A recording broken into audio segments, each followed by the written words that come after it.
열두 사도 이야기, 오늘은 안드레 이야기 편입니다. 한 주간 만에 다시 만나서 반갑습니다.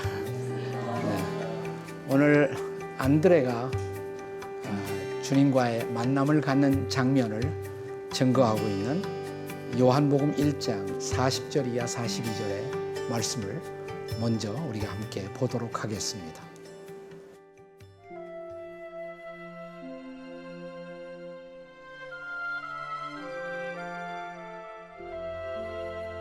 요한의 말을 듣고 예수를 따르는 두 사람 중에 하나는 시몬 베드로의 형제 안드레라. 그가 먼저 자기의 형제 시몬을 찾아 말하되 우리가 메시아를 만났다 하고, 메시아는 번역하면 그리스도라. 데리고 예수께로 오니 예수께서 보시고 이르시되 네가 요한의 아들 시몬이니 장차 게바라 하리라 하시니라. 게바는 번역하면 베드로라.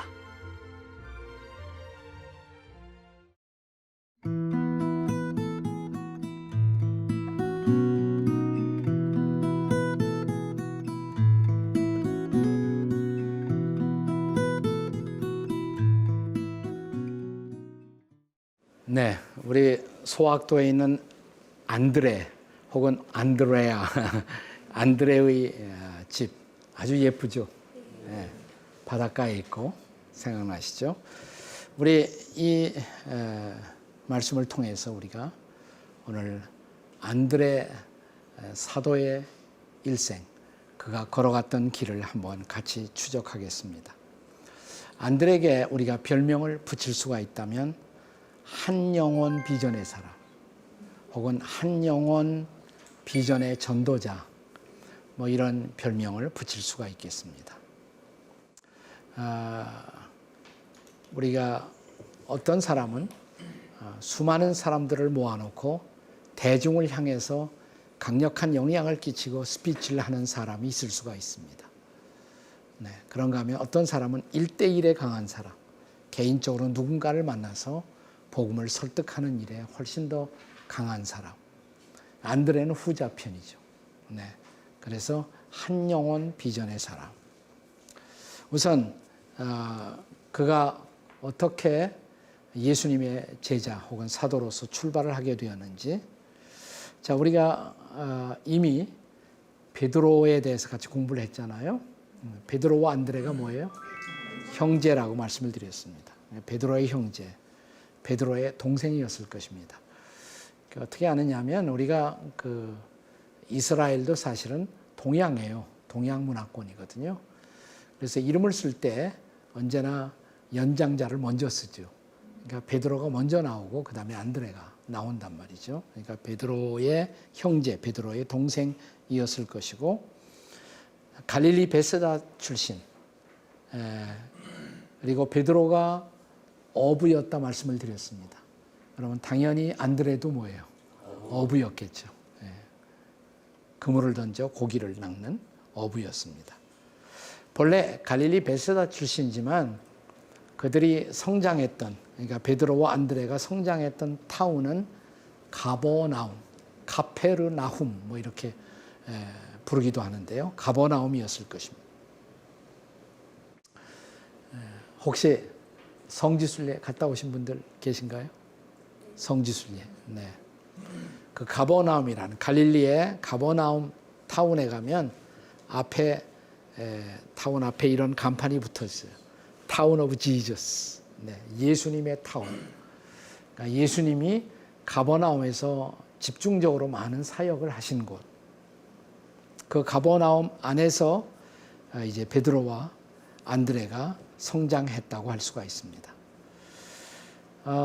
우리가 성경에 보시면 예수님이 가버나움 회당에서 설교도 하시고 또 병자도 고치시고 그런 장면이 나오는데, 그 다음에 뭐냐면 가버나움에서 회당에서 설교를 하신 후에 야고보, 요한과 함께 회당에서 나와 시몬과 안드레의 집에 들어가셨다, 이런 말이 나와요.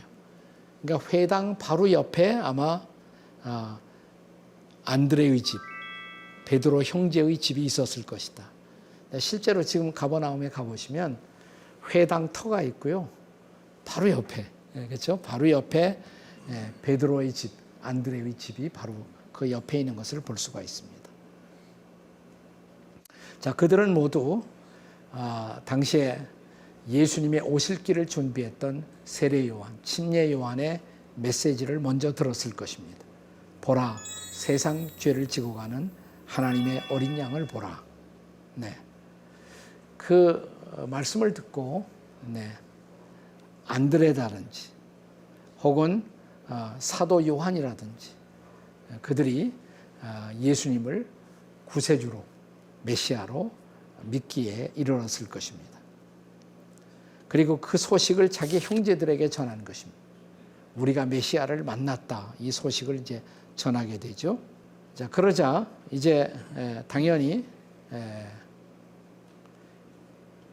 이 안드레라든지 먼저 예수님을 만났던 안드레에 이어서 베드로도 이제 나중에 그 예수님을 믿게 되는데, 그 전에 앞서서 뭐냐면 안드레가 세례 요한의 설교를 듣고 나서 예수님에 대한 호기심을 갖고 예수님을 찾아갔던 것 같아요.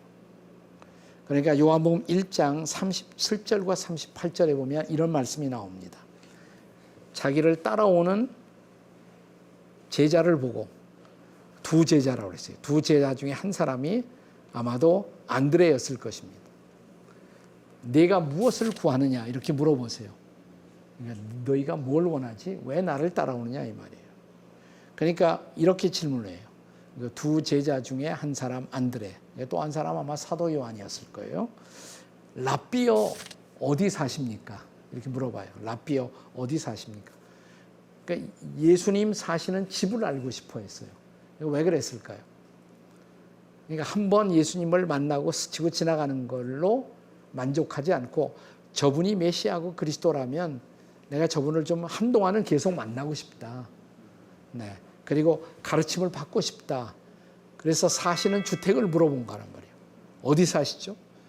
분당 어느 동네에 사십니까? 뭐 이렇게 물어본 거예요. 이렇게 해서 안드레하고 예수님의 만남이 시작된단 말이죠. 그러니까 처음에는 이미 말씀드린 대로 요한의 설교, 예수님이 하나님의 어린 양이라는 메시지를 듣고 예수님이 정말 나를 죄에서 건지실, 속죄하실 구세주로구나. 이것을 아마 믿게 되었을 거예요. 자, 그런데 이제 지난 시간에 제가 말씀을 드렸습니다마는 예수님 만나자마자 바로 계속 예수님을 모든 것을 버리고 쫓아갔던 것은 아니고요. 우리가 마가복음 1장 14절 이하에 보면 이런 말씀이 나와요. 요한이 잡힌, 세례 요한인데요. 침례 요한이 잡히게 돼요. 감옥에 들어가요. 잡힌 후에 예수께서 갈릴리에 또 오셔서 복음을 전하셨어요. 그리고 보니까 거기에 아직도 안드레나 혹은 베드로가 계속 고기잡이를 하고 있는 거예요. 그물을 내려서 고기를 잡는 것이에요. 그리고 그들을 향해서 뭐라고 도전을 하십니까? 나를 따라오너라. 나를 따라오너라.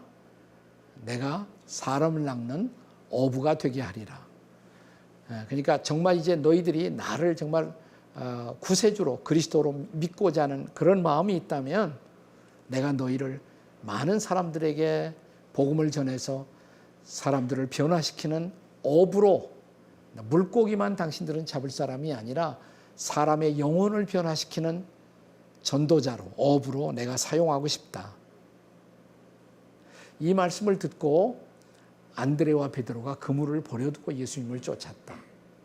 이게 본격적인 이제 소명의 시작, 사역의 시작.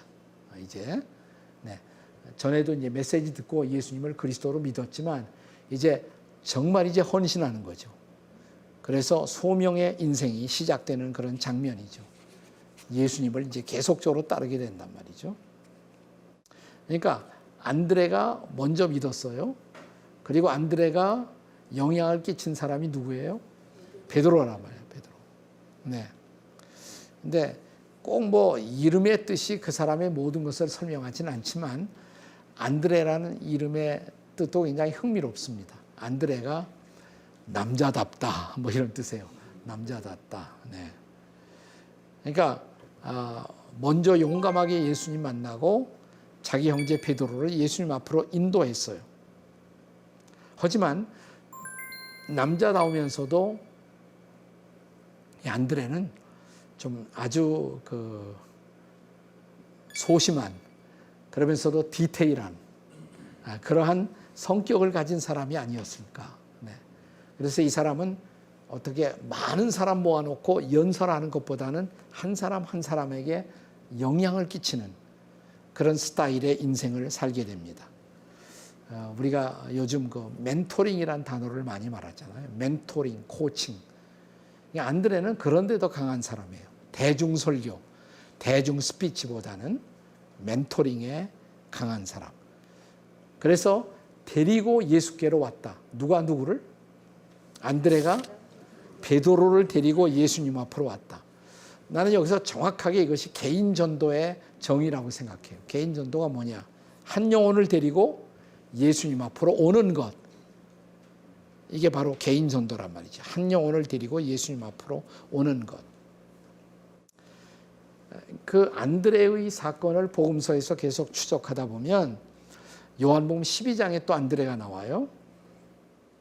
그때 헬라인 몇 사람이, 헬라인이니까 그리스 사람이죠. 유태인이 아니고 이방인이죠. 그들이 예수님을 만나고자 예수님의 제자들을 찾아와요. 근데 제일 먼저 이 헬라인 몇 사람이 만난 사람이 빌립이었어요. 근데 빌립이 그냥 바로 예수님 앞으로 인도하는 것이 아니라 안드레에게 얘기를 해요. 그래서 안드레가 이들을 데리고 예수님 앞으로 가요. 그러니까 일종의 비서실장 같은 예수님의 곁에 아주 접근이 쉬웠던 사람이 안드레가 아니었을까. 또 안드레가 제일 많이 나오는 우리에게 가장 강력한 인상을 심는 장면은 요한복음 6장의 오병이어의 장면이에요. 그때 먹을 것이 없었잖아요. 그래서 이 사람들을 먹일 방법이 없었어요. 근데 안드레가 누구 하나를 발견해서 한 어린아이를. 어린아이가 뭘 가지고 있었어요? 보리떡 5개와 물고기 2마리, 오병이어를. 그걸 발견한 사람이 바로 안드레예요. 안드레는 디테일에 강하다. 전체보다도 디테일에 강하고, 네. 그래서 그 어린아이로 하여금 그 도시락을 주님께 드림으로써 기적이 일어나는 거죠. 그래서 이런 디테일한 멘토링 사역을 했지만은 그러나 그의 영향은 적지 않았다. 왜냐하면 그가 베드로를 예수님 앞으로 인도함으로 베드로는 수많은 사람들에게 설교해서 한꺼번에 설교에 3,000명이 회개하고 돌아왔으니까. 그렇죠? 네. 그러니까 베드로가 베드로가 될 수 있었던 것은 누구 때문이다? 안드레 때문이다. 우리가 그 기독교 역사에 보면 무디라는 미국의 위대한 전도자가 있었어요. 그건 많은 사람들이 영향을 끼쳤어요. 그러나 무디를 전도를 했던 사람은 에드워드 킴볼이라는 주일학교 선생님이에요. 네. 우린 잘 모르죠, 에드워드 킴볼을. 네, 에드워드 킴볼이 없었으면 무디가 없어요. 수많은 사람들에게 설교하는 사람. 그러니까 그는 몇 사람을 상대해서 몇 사람에게 집중하는 성격이었지만 결과적으로는 큰 영향을 끼쳤다. 그래서 결국 우리가 안드레의 일생을 추적하다 보면 그가 어디까지 가느냐 하면 나중에 전도하러 러시아를 가요. 스코틀랜드도 가요. 그리스까지 가고. 그래서 그쪽에는 기독교의 3대 분파 가운데 정교회라고 들어보셨죠? 오르토독스. 그러니까 러시아와 스코틀랜드와 그리스 정교회의 수호 성인이 바로 안드레예요. 그것은 그런 나라까지 영향을 끼쳤다는 거예요. 마지막에 안드레도 순교를 하는데 그리스에서 총독의 부인하고 동생에게 전도를 해요. 총독이 화가 났어. 내 아내와 내 동생을 이상한 교를 믿게 만들었다. 그래서 처형을 합니다. 처형을 하는데 이렇게 X자형에서 순교를 해요. 그래서 X자형의 십자가를 안드레 십자가라고 불러요. 근데 사실은 X자라는 것은 X가 아니라 히라보에서 크리스토스, 그리스도를 뜻하는 단어이기도 합니다. 어쨌든 마침내 그리스까지 영향을 끼치고 무리오라는 크리스천 화가가 그 마지막 안드레의 순교 장면에 그림을 그렸는데 그 안드레가 여기서 죽고 있는데 그 앞에서 한 소년이 울고 있어요. 이 소년이 누구냐면 오병이어의 도시락을 갖다 예수님께 바쳤던 소년의 이야기. 그래서 안드레는 대중을 상대로 한 사역을 하지는 않았지만 그러나 적지 않은 큰 영향, 소수의 사람을 통해서 위대한 영향을 남겼던 사도, 그게 바로 안드레였다, 이렇게 말할 수가 있는 것이죠. 네, 안드레의 이야기 드렸고요. 제가 계속해서 이제 안드레에 이어서 야고보 이야기까지 오늘 좀 들려드리고 싶어요. 야고보 이야기, 사도 야고보. 네, 야고보에 대해서 우리는 이런 별명을 붙일 수가 있습니다. 야고보는 열정의 사도. 한번 해보실까요? 열정의 사도. 열정의 사도. 목소리에 열정이 많이 없네요. 열정의 사도. 열정의 사도. 네. 자, 야고보가 사도로서, 제자로서 부르심을 받는 장면을 증언하고 있는 말씀, 마가복음 1장 19절의 말씀을 함께 보시겠습니다.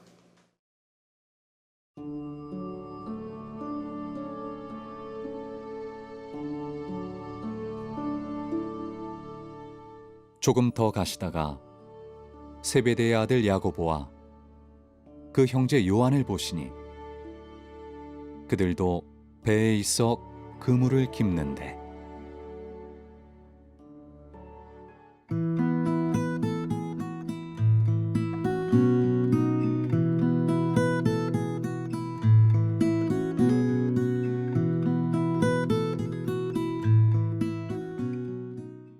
자, 이 말씀 가운데 야고보에 대한 몇 가지 정보, 인포메이션이 나오죠. 우선 세베대의 아들이었다. 그러니까 거꾸로 야고보의 아버지는 세베대였다. 세베대의 아들. 그리고 야고보에게 형제가 있었다. 형제가 요한이었다. 야고보와 요한이 형제였다. 그들도 뱃사람이었다. 배에서 일하고 있었다. 배에서 그물을 깃고 있었다는 것을 볼 수가 있습니다. 어부 출신이에요. 그런데 그냥 그물만 싣고 있었던 것이 아니라 배에서 일하고 있었던 것은 나중에 다시 말씀을 드리겠습니다마는 그 배가 이 가족에게 속한 배였을 가능성이 있어요. 그러니까 그냥 가난한 어부가 아니라 이 집은 배도 소유하고 있는 어느 정도 가세가 넉넉한 그런 어부였을 것이다. 이러한 가능성을 우리가 추적해 볼 수가 있습니다.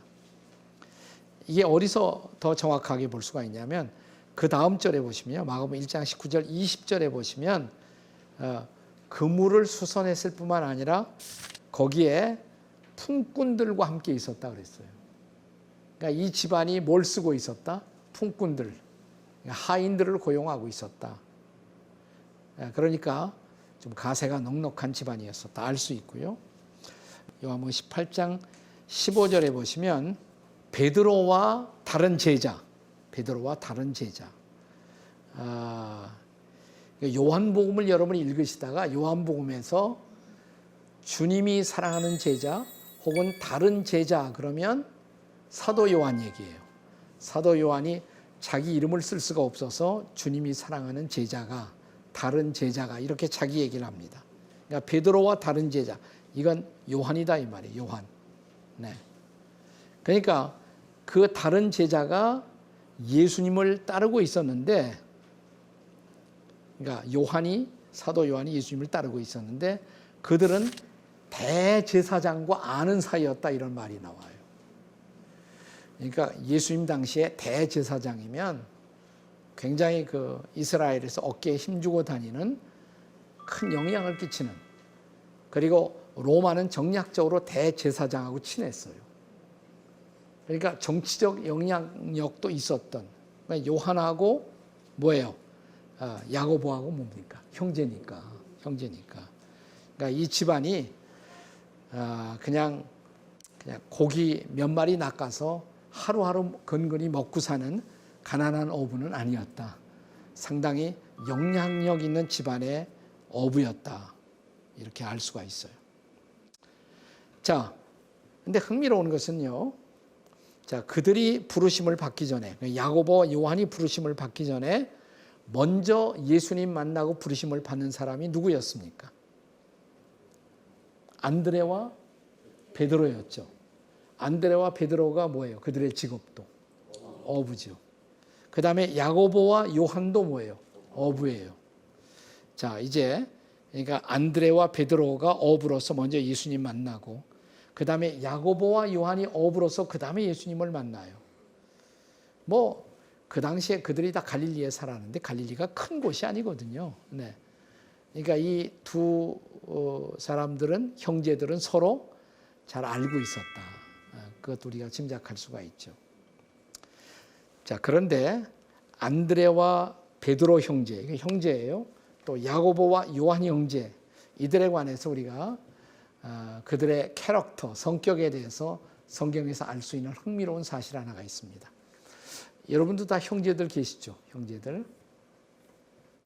근데 형제들이 이제 두 형제를 생각했을 때 형제인데 너무 다르다. 이런 사람도 있고요. 또 어떤 사람은 야, 형제가 똑같아. 이 두 가지 종류가 있죠. 형제들도. 그런데 베드로와 안드레의 경우에는 지난 시간에 우리가 잠시 살펴보았습니다만은 같아요, 달라요? 다르죠. 네. 베드로는 대중을 상대로 설교하는 나중에 설교자. 근데 안드레는 하나씩 디테일에게, 개인에게 영향을 끼치는 그런 사역을 했단 말이죠. 달랐어요. 베드로와 안드레는 너무 달라요. 형제지만. 근데 지금 말하려고 하는 야고보와 그 다음에 요한 형제는 너무 같은 거예요. 형제가 똑같아. 그래서 무슨 일을 하든지 세트로 움직여요. 세트로. 자, 마가복음 3장 17절에 보시면, 자, 예수님이 이 형제에게, 즉 야고보와 요한, 세베대의 아들 야고보와 요한 형제에게 예수님이 별명을 붙여주세요. 형제에게 똑같이. 둘 중에 한 사람에게만 아니라 두 사람에게 꼭 같은 별명을 주세요. 보아너게. 성경에서 읽은 기억이 있지 않습니까? 보아너게. 그 뜻이 우레의 아들. 네, 그렇습니다. 우레의 아들. 그러니까 우리식으로 한국말로 좀 바꾸자면 천둥벼락의 아들.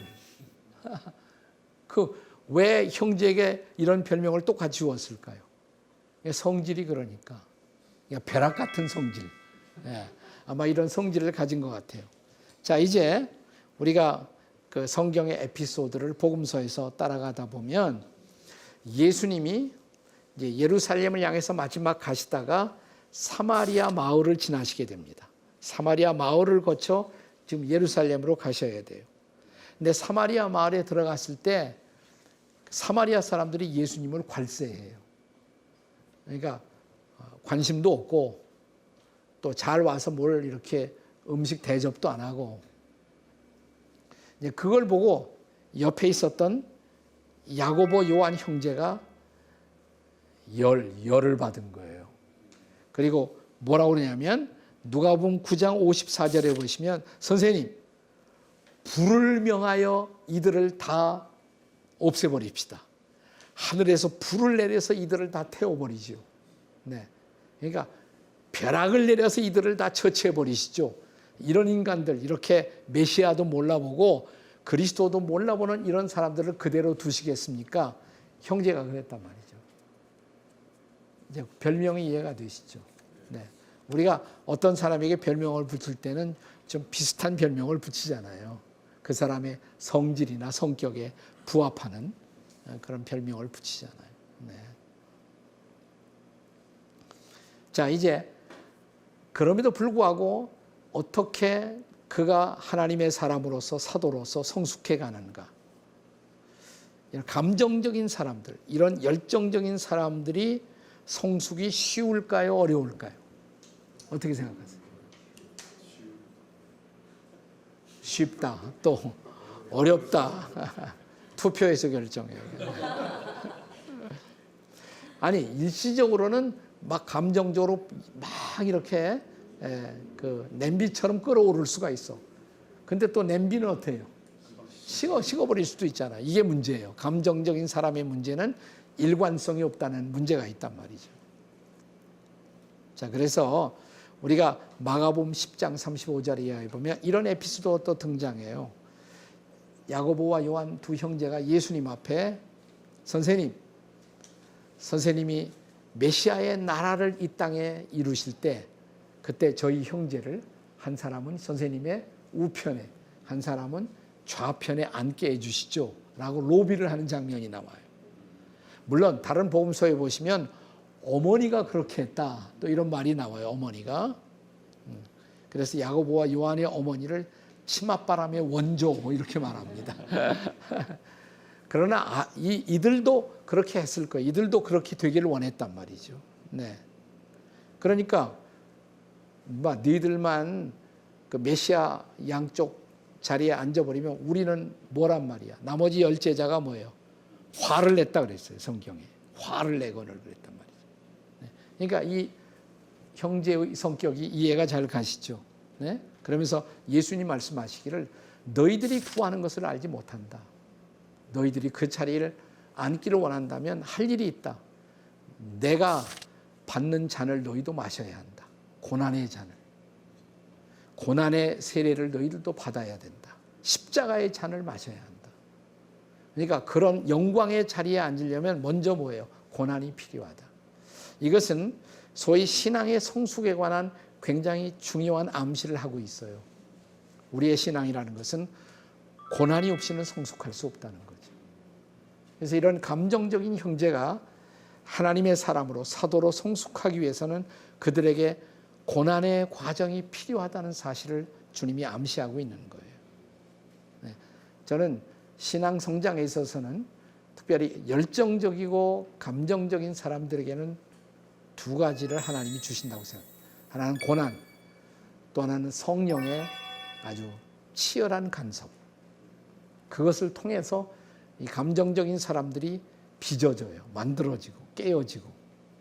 그래서 마침내 그들의 인간적 야망이 아닌 비전이 될 수 있도록.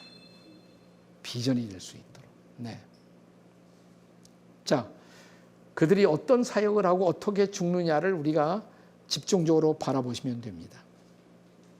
자, 이제 우리가 12 사도 가운데서 복음서를 보시면 예수님과 늘 가까이 다니시던 세 제자가 있죠. 이걸 이너서클을 형성했던 세 제자. 누구입니까? 베드로, 야고보, 요한. 그렇죠. 베드로, 야고보, 요한. 네. 네.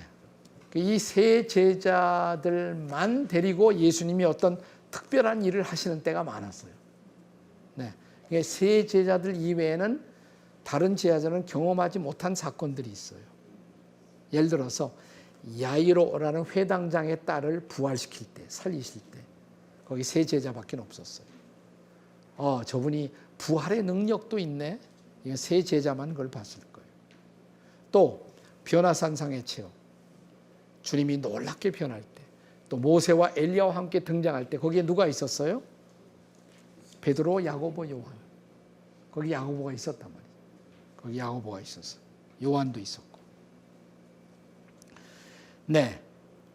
그래서 그들이 이러한 특별한 체험을 통해서 예수님의 신성, 하나님 되심을, 또 예수님의 그리스도 되심을 알고 그들의 생애를 주님 앞에 유감없이 드리기에 주저함이 없었을 것이다. 그래서 전도를 할 때 어디까지 가느냐, 야고보가 어디까지 가느냐, 이건 성경에는 안 나와요. 그러나 전승에 의하면, 기독교 전승에 의하면 스페인까지 가요. 스페인. 네. 거기 가서 복음을 전합니다. 그래서 현재 스페인에 가면 가톨릭 교회예요. 대부분 다 천주교회인데 그 스페인 가톨릭, 로마 가톨릭의 수호 성인이 누구냐면 야고보예요. 야고보. 여러분 요즘 사람들이 스페인 많이 가죠. 지금 코로나라 못 가지만 많이 스페인. 왜 갑니까 스페인? 뭐 하러 가요? 예? 그 순례를 뭐라고 불러요? 예? 스페인에 산티아고 가잖아요. 산티아고 순례길. 이 산티아고 순례길의 마지막에 있는 교회당이 야고보를 수호 성인으로 삼고 있는 교회당이에요. 거기 가서 골인하는 거예요. 네.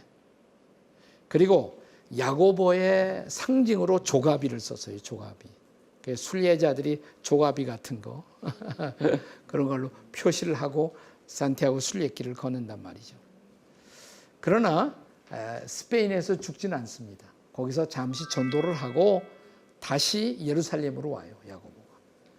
사도행전 12장 1절과 2절에 보면 거기서 우리가 야고보 사도의 마지막 최후의 증언을 우리가 볼 수가 있어요. 이렇게 쓰여 있습니다. 헤롯이 요한의 형제 야고보를 칼로 죽이더라. 이렇게 쓰여 있어요. 그러니까 요한이 아니라 야고보를 칼로 죽였다. 야고보를. 헤롯이 그렇게 했다. 근데 사실 헤롯이라는 이름이 많이 나와서 헤롯도 이제 가장 유명한 것은 예수님 당시에 태어났을 때 헤롯 대왕이 있어요. 그러나 헤롯 왕의 가계에 그 다음에 또 아들들 뭐 이렇게 하면서 여러 가지로 갈라져요. 근데 여기서 사도행전 12장에는 헤롯 아그리빠 1세라는 왕을 얘기하는 것이에요. 그가 야고보를 칼로 죽였어요. 왜냐하면 그리스도인들의 영향력이 지금 유대 전체에서 예루살렘에서 확대되는 것을 보고, 그랬을 때 담대한 죽음으로 자기의 마지막을 맞이합니다. 사실상 예루살렘 교회의 최초의 순교자가, 첫 번째 순교자가 야고보예요. 첫 번째 순교자가 야고보입니다. 자, 그때 헤롯 아그리빠라는 이 유대인 거기서 다스리고 있던 이 왕은 야심이 있었는데 자기가 로마 황제의 호의를 얻어서 계속 영향을 끼치기 위해서는 거기에 살고 있는 유대인들에게 좋은 평을 받아야 돼요. 그래서 유대인들에게 많이 아부하는 정책을 펼쳤어요. 근데 유대인들이 싫어하는 것이 누구냐면 예수였단 말이죠. 그리스도인들이었어요.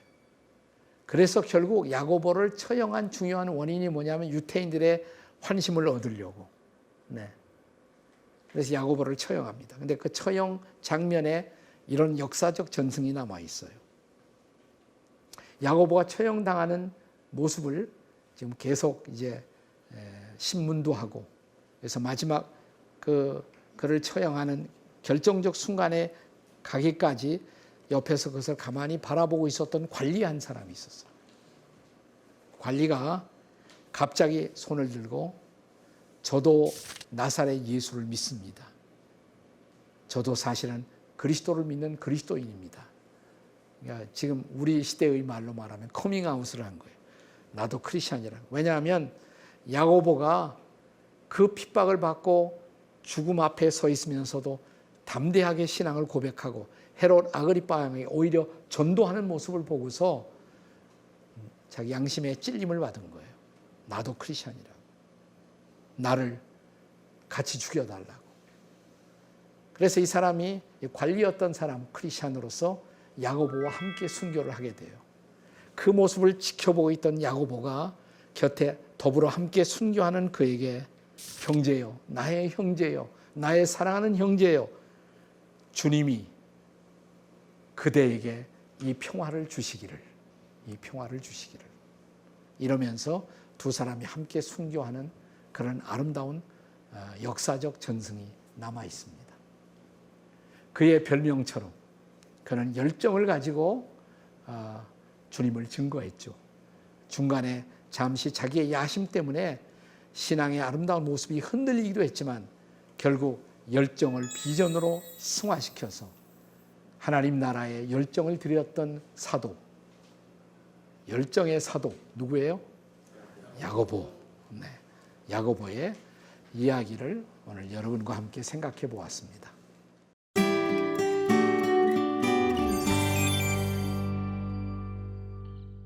제가 이 책을 2번 읽긴 했습니다, 목사님. 어유, 2번씩이나 읽으셨어요, 네. 이 책을. 오늘 또 2번 읽고 왔는데도 또 강의가 재밌고 또 다시 한번 그분들을 생각할 때 야고보나 또 안드레 그분들이 성경 말씀을 통해서는 그렇게 많은 비중을 하지 않는다고 생각했는데 동방정교의 수호 성인이었다는 것, 그리고 또 그분의 영향력이 그렇게 스코틀랜드나 러시아 이렇게까지 끼쳤다는 것도 참 왠지 고마운 생각이 좀 들었고요. 제가 한 가지 궁금한 게 있는데 우리가 구약 때는 족보상 우리 이제 혈연도 있는 12지파가 되어 있는데 12제자는 이제 가롯 유다가 이렇게 배신함으로써 이제 마띠아를 채워넣었는데 우리가 처음 야고보가 이제 순교를 당했는데 이쪽은 지파하고 상관없이 그 열두 사도는 이제 순교를 당하면 이제 다시는 채워지지는 않은 거였는지 계속 그 사도는 그냥 끝까지 12사도의 지위를 지켰는지 아니면 또 이제 한 분이 순교하면 또 다른 또 제자를 더 세우는 건 어땠을까 하는 생각이 들었는데 목사님 어떻게 생각하시는지요? 그러니까 우리가 학급에서 우리 초등학교, 국민학교 때 공부를 할 때 반장을 세우잖아요. 그렇다고 해서 선생님이 반장에만 관심 있는 건 아니죠. 네, 반장에게 심부름도 많이 시키고 또 반장 보고 나와서 대표로 이 문제 풀어보라고 그러고. 그러나 그것은 반장 하나를 향한 관심이 아니라 반장하고 대화하면서 학급 모든 학생들 보고 잘 보라고. 12제자는 샘플이죠. 네, 그들을 통해서 다른 모든 시대의 그리스도의 제자들을 주님이 어떻게 다루시는지 또 어떻게 관심을 갖고 계시는지를 보여주고 있는 것이고 샘플로 뽑혀 나온 것이지 그 12제자는 어느 시대에나 있을 수 있는 제자다 이렇게 생각을 하시면 되고요. 그래서 사도란 단어가 중요한 것이 사도는 보내심을 받는 모든 사람들. 선교사하고 사도하고 뜻이 같아요. 보내심을 받는 사람들. 그러니까 이 시대의 모든 선교 사역에 헌신하고 있는 사람들이 이 시대의 사도다 이렇게 말할 수가 있는 것이죠. 저도 사도가 될 수 그럼요. 있죠. 예. 감사합니다. 어려운 질문 하나 드리겠습니다, 목사님. 목사님 강의 들으면서 좀 형제에 대한 모습을 좀 생각을 해보게 됐는데요. 이제 베드로와 안드레가 좀 다른 모습이었다면 또 야고보와 요한이 비슷한 성향을 가졌다고 하셨잖아요. 근데 저도 보면은 이남 사녀 중에 제가 막내인데 저는 큰언니랑 굉장히 반대적인 성격을 갖고 있거든요. 근데 목사님은 형제 목사님의 형제는 어떤 모습인지 좀 강의 들으면서 굉장히 궁금했어요, 목사님. 네, 어렵죠 질문. 괜찮아요. 제가 형제가 좀 많아요. 제가 7남매인데 제가 장남이거든요. 근데 우리 형제들도 재미있는 것이 뭐냐면 한 절반은 다 이과계통이에요. 이과계통. 그래서 저희 아버님이 수의사셨거든요. 수의사. 그러니까 좀 이렇게 의사계통에. 근데 제 막내 동생이 예를 들어서 지금 전북대학에서 화학과 교수예요. 효과.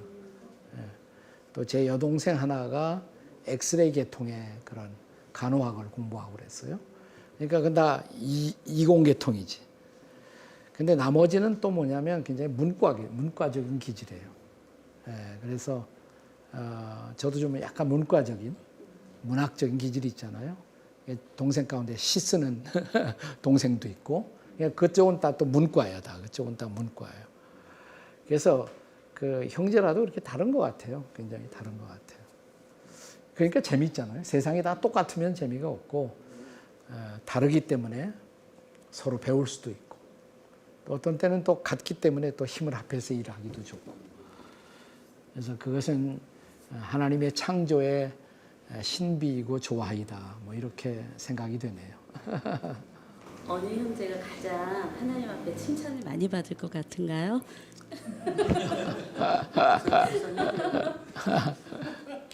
그건 모르겠어. 그건 봐야지. 하나님 앞에.